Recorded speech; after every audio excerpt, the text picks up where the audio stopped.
برنامج عمدة العالم، فكرة وإعداد نوران إبراهيم، تقديم أمينة علي، سنة هاني. نوران إبراهيم.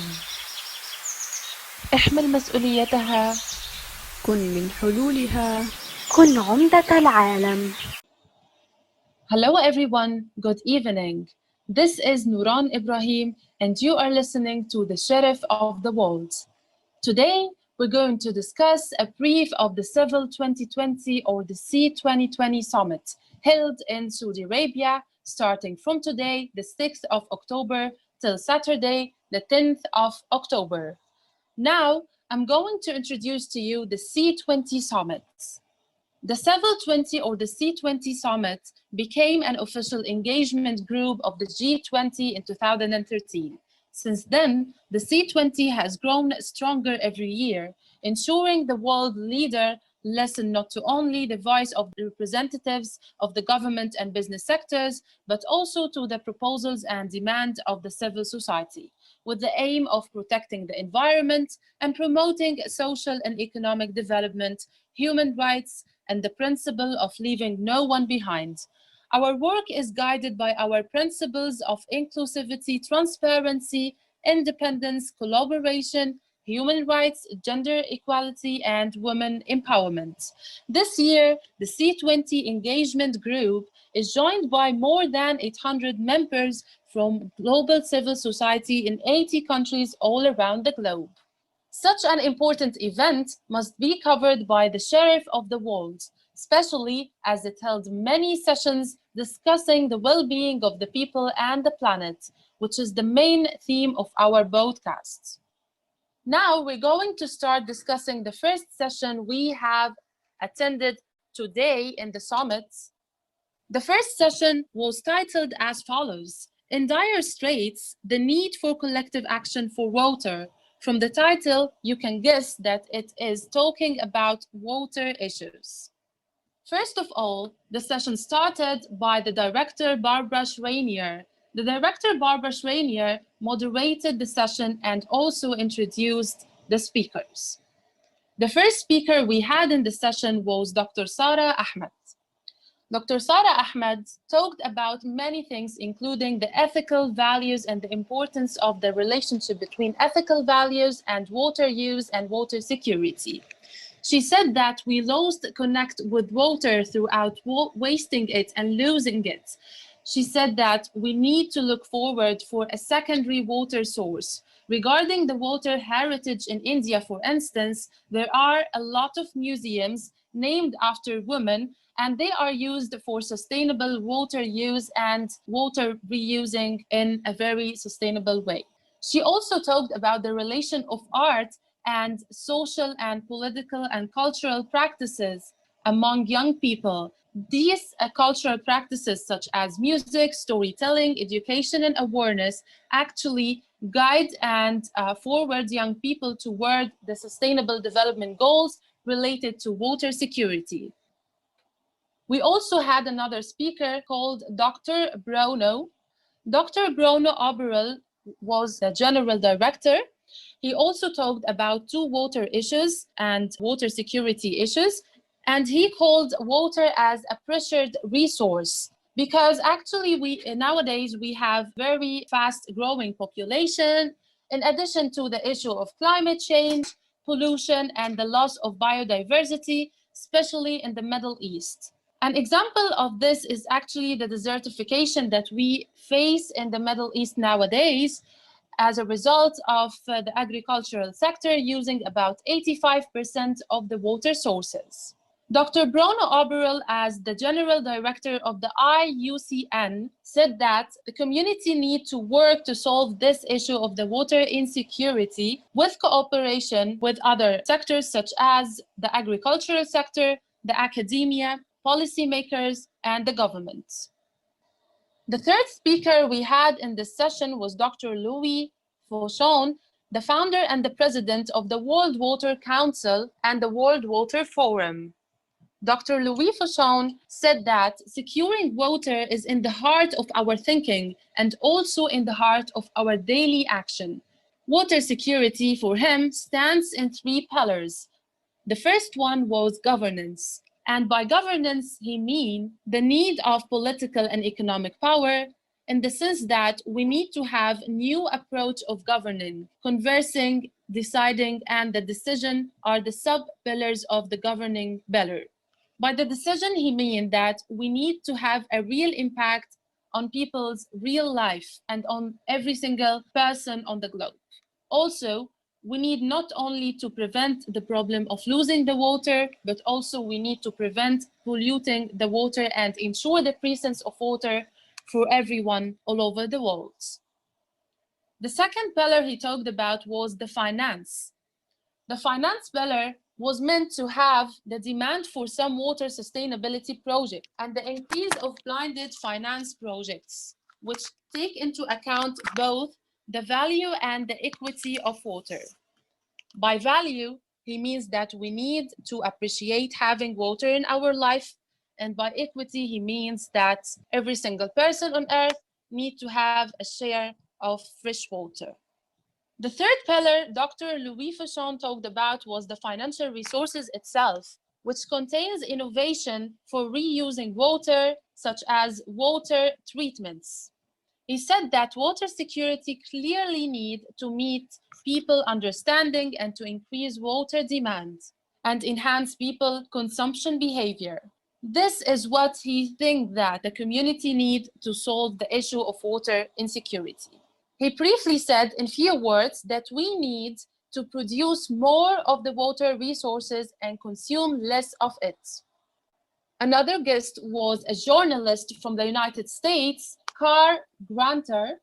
Carl Granter is a journalist, as I have mentioned. He also talked about the issue of water security, and he stressed in ethical values, as aforementioned by Dr. Sarah Ahmed. And he said that connectivity and cultural practice, such as storytelling, would actually advocate young adults to consider the issue of water security. He exemplified such stories from India in urban versus rural areas and how people in these two areas actually use water in different ways and methods. Also, we had Carmen Nunez. Carmen Nunez was also speaker in this session, and she is the leader in international development. She has more than 20 years of experience in the World Bank group. She is responsible for the MENA region, and also she is an expert in the Tokyo Development Learning Center. Carmen Nunez mentioned that water security is a real threat and that the World Bank actually focus on sustaining water sources and delivering services all over the world. Also, it aims to protect people from water disasters. Carmen Nunez also mentioned that the World Bank investing programs in order to promote and approach sustainable development goals includes health, nutrition activities such as in Yemen, which is considered the worst humanitarian scenario. She also said that the World Bank actually focus in fragile areas facing water security. A question was raised by one of the attendees in the summit. It was as follows: do you consider water is a common good? One of the speakers actually answered this question briefly by saying, yes, water is a common good. However, it does have a value and it's not for free. We must respect human rights and work for equitable water dissemination, and there is a cost of protecting and losing water. Now we're done with the first session brief. Next, we're gonna have a short brief about the second session we attended today in the C20 Summit, which is Oxygenate 2030, or as pronounced in Mexican, Oxygenate 2020. The Oxygenate 2030 initiative by Mexican young people is actually a platform that is built and constructed for a real change in the Mexican society. The director of this session was actually also from Mexico. She is the country director, Eva Sander. She is specialized in creating content strategies for multiple distribution channels focused on audience development by leveraging on the opportunities that the social economy has brought on.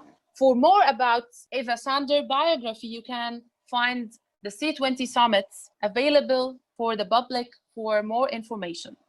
Eva Sander, the country director of Mexico, actually talked about the issues faced by the Mexican community during the COVID-19 pandemic. She mentioned several issues such as follows. She mentioned the issue of misinformation, which includes, of course, fake news, information overloaded, lack of communication among the community, and so on. She also mentioned that the Mexican community faced no access to services. Populations living in high density areas actually became at risk, not only because of bad sanitation conditions and lack of water, but also medical attention and increased violence. A third issue also faced by the Mexican society, as she mentioned, was the loss of income. Economic activities suspended means less work time, lower income, and even unemployment for certain occupation. People spent extra money on medical, sanitation supplies, and so on without having any source of income. So actually, Eva Sander mentioned the motives of constructing the Oxygenate 2030 platform, which are mainly social and economic issues. She also briefly mentioned other mental health issues such as the isolation, which actually lead to physical and mental distancing due to the depression and uncertainty, and also the issue of polarization in the sense that many people had a view of not understanding what is happening nowadays due to COVID-19 pandemic, and other people actually didn't agree that there is a pandemic. Also, lack of knowledge of alternative services, what must be done if an essential service is not actually available. This also was not available for the Mexican society, and I think that this actually was faced by everyone all over the globe during the time of uncertainty due to COVID-19. The vision of Oxygenate 2030 or 2030 as mentioned or as pronounced in Mexican is connectivity, education, and information. These are the three pillars of the online platform that is actually helping to empower people through free or low-cost mobile platform or networking space.